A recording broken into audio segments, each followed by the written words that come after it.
It's a rainy Tuesday.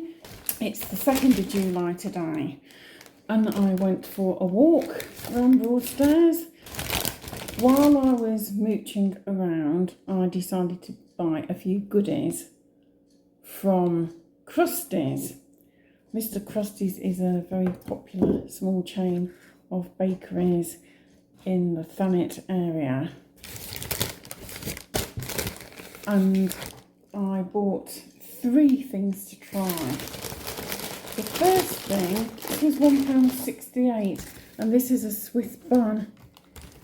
I've actually vlogged a recipe for Swiss buns. This is the Crusties Swiss Bun, which is probably twice the size these would have been shortly after the war in 1946 when this recipe was created. I'm not going to be greedy. I'm not particularly hungry because I had a good breakfast. Dan is home early today and has to go out fairly early, so we're having a early tea. I'll just try a bit of this. Look at that. Nice, lots of cream, some jam. The jam isn't particularly generous, but there's plenty of cream. In some respects, it looks like the jam is a bit of an afterthought. Anyway, let's give it a try. The bread's nice and fresh.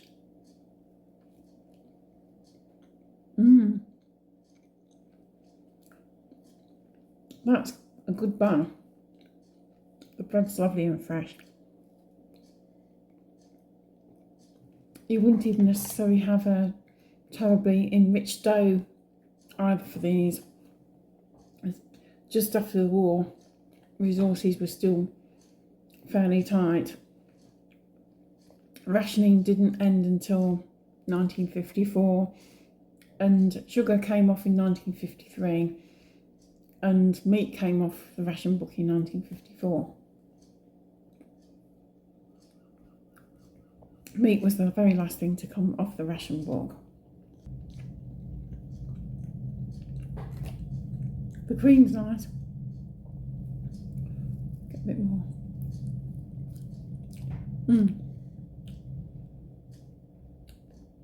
They've slightly sweetened the cream. Again, that wouldn't have been the case in 1946.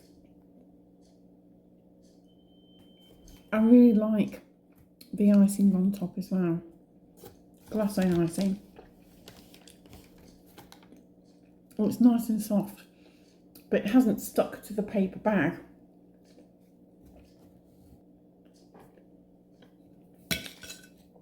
That's really nice.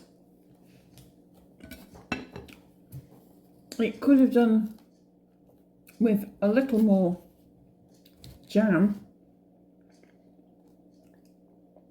and I prefer the cream unsweetened, but other than that I give that a solid 9 out of 10. The next thing I'm going to try is this Jam Doughnut. Jam doughnuts are one of my favourite things to eat. I love doughnuts. I can see the jam there, look. That's been piped in, like it should be. If I make doughnuts though, I sometimes cheat. If I can't bother to use a piping bag, and I put some jam in the middle and then wrap the dough around it. Nigella uses that trick as well for her mini doughnuts recipe, which isn't a bad recipe actually. I've tried it. This donut cut's really nice. It's nice and squidgy. Lovely and squidgy. There's lots of jam in this. I can't wait to try it. It's not greasy. It smells delectable. Yum.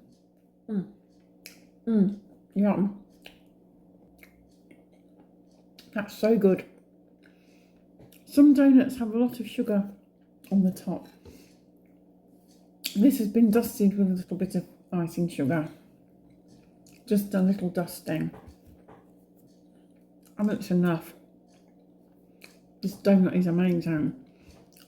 I'm going to give this donut 9.5 out of 10. It's so yum.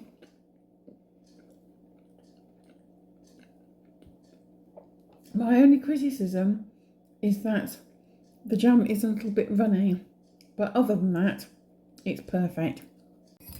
Have a swig of coffee.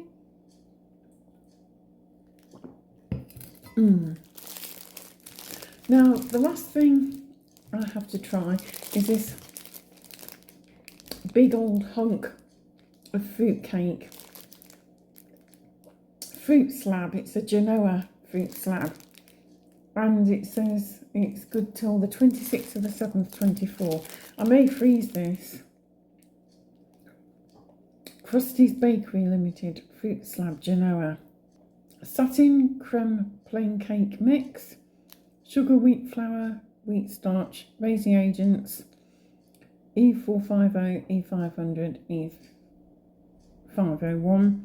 Whey powder emulsifiers, E471, E481. Rapeseed oil, I'm not keen on seed oils. Modified potato starch, wheat, gluten, salt stabilizers, E466, E412, natural flavouring, egg, water, vegetable oil, soybean oil produced from GMO. Oh, soya. Anti-foaming agent E900, currants 9%, sultanas, Turkish sultanas, sunflower seed oil, whole and broken cherries, fresh cherries, glucose, fructose syrup, sugar, acidity regulator, citric acid E330, preservative, potassium sorbate E202, erythrosine 137, preservative, sulfur dioxide E220. It's a lot of ingredients in there. I had no idea there would be that many ingredients in this fruit cake. That kind of puts me off because I don't normally have anything that's genetically modified. I don't like stuff like that. But I'll give it a try. This was about £3. The whole lot came to about £5.68 or thereabouts.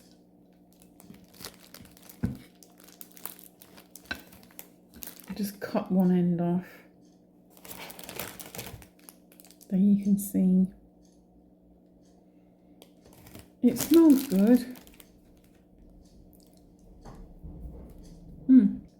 It's quite sweet.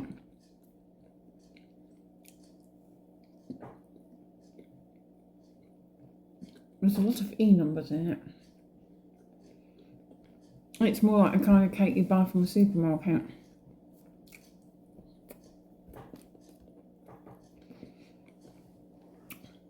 It's got a lot of fruit in. Very moist.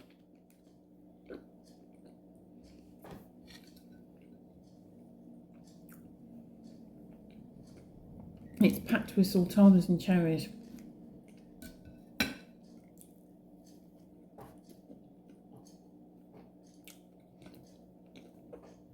It's not too sweet. It's just a bit sweeter than what I'm used to. That's probably because of fine fruits as well. It's ideal for when someone's coming around and you're in a hurry and either don't have the stuff to bake a cake at home or haven't got an opportunity to bake a cake. This would be okay, really.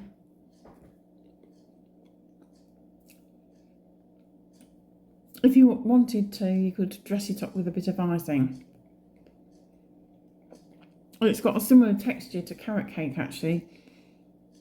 So I'd probably do a green cheese frosting.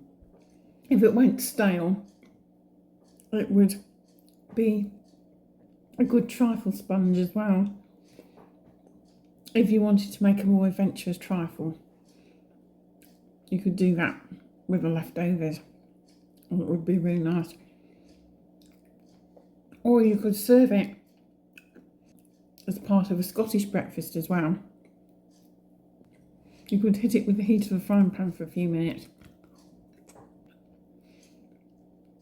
It is lovely and moist. It is actually tastier than some of the supermarket ones. It's slightly wider as well. There's a lot of cake there for £3.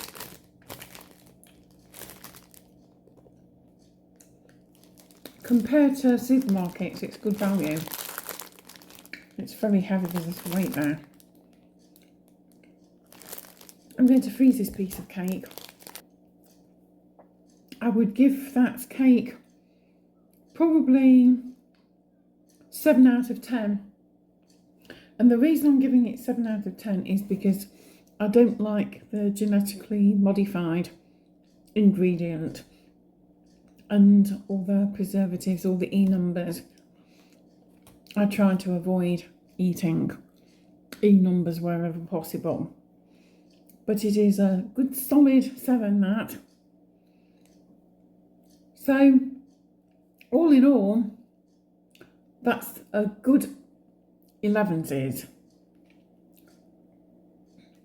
Overall score for goods, I would say probably about 8.5.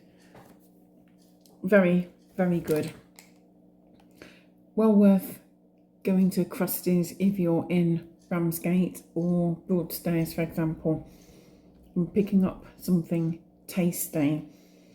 The savouries are also very good as well, and they do nice sandwiches. Take care, see you again soon. Bye for now.